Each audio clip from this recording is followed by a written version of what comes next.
You ask Tiger to solve. This deals with linear equations with one unknown. The final result is x equals 20.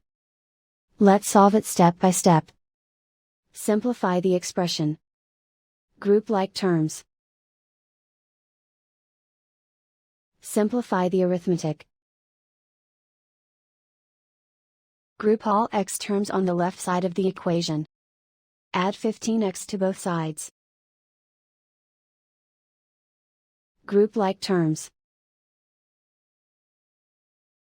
Simplify the arithmetic. Group like terms. Simplify the arithmetic. Group all constants on the right side of the equation. Subtract 20 from both sides. Simplify the arithmetic.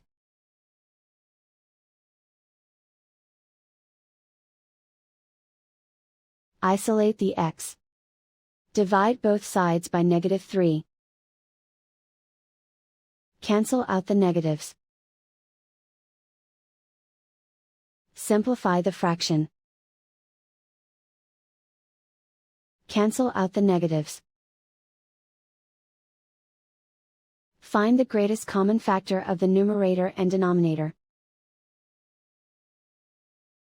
Factor out and cancel the greatest common factor.